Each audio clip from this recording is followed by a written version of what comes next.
Still, black gives up a rook in the corner. This is very, very exciting chess. Check, king d8, take, and now b6. So knight d4 played anyway. The queen was trapped.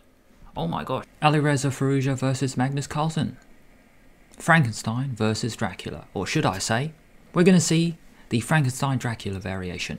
In this bullet game, both sides get 1 minute each on the clock. Part 1 of the video will be the opening theory, but part 2 is the live recording. Why is it called the Frankenstein-Dracula variation? It was given its name by Tim Harding in his 1976 book on the Vienna Game. He said, "The bloodthirstiness of the character play was such that a game between Dracula and Frankenstein monster would not seem out of place." If it's your first time here, hello, my name is William. Let's begin. Firouzja has white, rating 3049.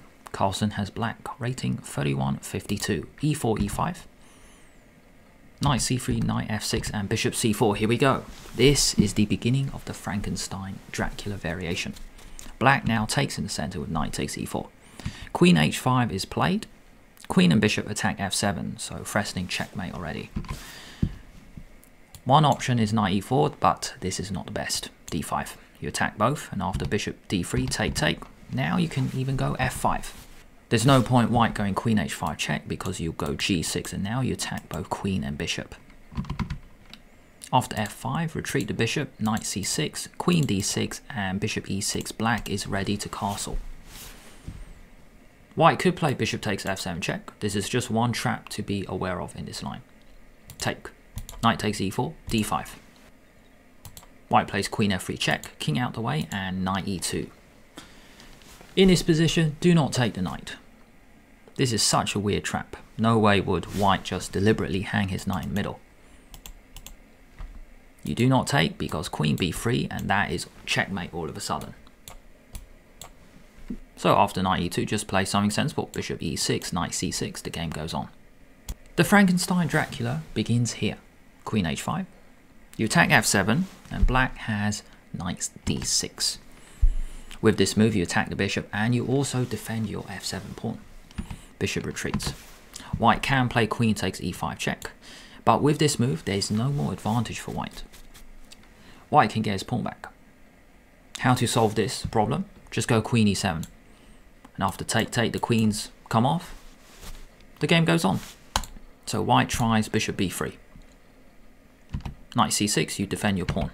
A safe move here is if you don't want any of this fuss, just go bishop e7. Because after queen e5 castle, and now you're safe. Just give back the pawn and get your king safe. Bishop b3, knight c6. You defend your pawn. Knight b5, a very tricky move. You cannot take because queen f7 will be mate. So let's attack the queen. Queen f3, you have to keep an eye on f7, and now f5. Queen d5, white is not giving up. Queen f7 is mate if you take. Black now plays queen f6. One option is actually queen e7. Both moves, we're going to give up the rook in the corner, but queen e7 might be a bit better. Queen f6 we're going to see in the live game, coming up very soon. Queen e7 might be better because check. King d8. You give up the rook and now b6. You're going to go bishop b7. The queen is actually facing the king. That's one reason. In the game, queen f6 was played. Still, black gives up a rook in the corner. This is very, very exciting chess. Check. King d8. Take. And now b6. Black has the center. 2 pawns. Bishop b7. Knight d4 as well. Threatening some discovered attacks. When the bishop is going to attack the queen. Because this knight actually defends the bishop. Knight f3 played. Not the best move, because black should go e4, and that knight doesn't have a good spot. It might have to retreat, and then bishop b7. A better move was, let's say, queen f3, and after bishop b7, maybe you move the queen out of the way. Very weird spot for the queen, and after take, well, you play this kind of position. You put your queen here, defend the pawn, knight is coming in to d4, and black has compensation. If white doesn't put the queen on h3, then he might retreat, but it's just so negative. Knight d4, I mean, so much pressure. You might go knight f3 to block it, and after take, then there's compensation. I mean, where's this king going? I mean, it could castle, but black has some incredible pieces, g5, g4, get this bishop in the game as well. The knight actually sits very well on this spot. Knight f3 was played, bishop b7. As mentioned, black should have attacked the knight. You take the pawn, might as well get something for the knight that is trapped in the corner. Take, now d3. With an idea coming up. I'm not going to spoil it at the moment, but white should actually play d4. Now you might be asking, why not knight takes d4? Well, I'm not going to spoil it because it's just what actually happened in the game. So knight takes d4. Looks like white is in big trouble. This queen is being attacked by the bishop. This knight is going to take with check. White's position is crumbling. Part 1 of the video is now over. Time for part 2, the live recording of the bullet game. e4, e5. Knight c3, knight f6, bishop c4. This is the Frankenstein variation, yeah. Let's see what they got. Knight b5, g6, f5, yeah. It just looks so dangerous. And now, what's the move, man? You give up your rook in the corner. Is this theory? It could be. Who knows, man? Bishop b7. Could be theory. Where's the queen going? e4, initiative for black. Firouzja's thinking that is not a good sign. Take, take. There's a discovery. Knight d4 is next, because if you castle, knight d4 is real. So we paused it here in part 1. d3 played, but knight d4 was still played. And the reason this is a blunder is, well, can you find an absolutely brilliant move for white? Pause the video now or let the timer bar run. Can you see it? Or else, white is in big trouble. If you saw this move, congrats. Queen takes d4, temporarily giving up the queen, and now you're going to get the queen back. Incredible.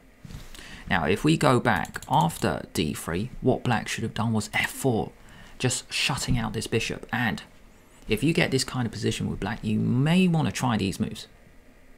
f4, shut out the bishop, go g5, g4, attack this knight, time it, go knight d4 next. So then this discovery, then we have a discovered attack on the queen. So one move here is king f1, just getting the king out the way. Now if castle, we actually still have knight d4. That's the amazing thing. Because after queen takes e5, even though the knight defends it, we're going to go knight f3 check, picking up the queen. That's why the computer suggests king f1, because after knight d4, queen e5, we can take it. You don't have time because your queen is actually hanging. So that is the big difference. Knight d4 played. Take, take, bishop g5, pinning the queen to the king. Bishop e7, take, take. White has to get his rooks in the game, so he can start moving his a-pawn, a4, a5, or h4, h5. That's what I would have done. Because you are in exchange up, you've got a rook for a minor piece, so time to get that rook in the game. So what did Alireza do? He actually castled queenside. Bishop takes f3, doubling the pawns. Thrown a check, and bishop f4. Park the bishop on this spot. There's a discovery. Knight d4 is next, because if you castle, knight d4 is real. So knight d4 played anyway. The queen was trapped. Oh my gosh, bishop g5. This is tactics. That's absolutely crazy. I can't believe that. I absolutely cannot believe that. 1, 2. Now the knight sits here. How did he do that? Now the knight sits on f4. Whoa. Tactics everywhere. I'd say white's a little better. Files are not open enough for the rooks, but I'll pick white here because of the rooks. 34 seconds against 14. 20 seconds up on time. You might take on d7 and then take. Oh, he took that instead. He tries to break through. He's only got 14 seconds. Take, take, take. Rook f8. White is winning here. He's got 3 against 1. But his opposite bishops and these kind of endgames are known for being drawn. Let's see what happens. Rook e8 offering a trade.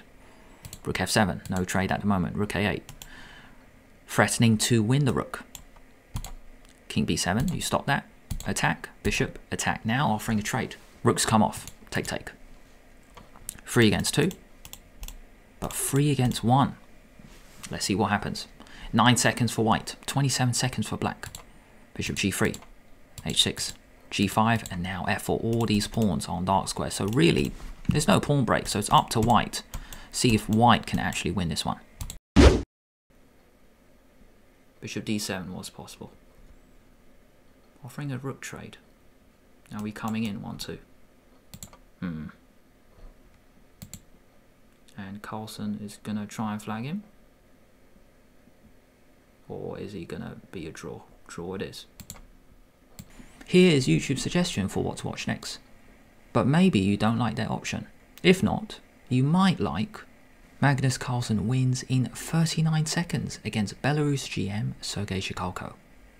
If you don't like that one, you might like Alireza Firouzja beats Magnus Carlsen in 29 seconds. Thanks for watching.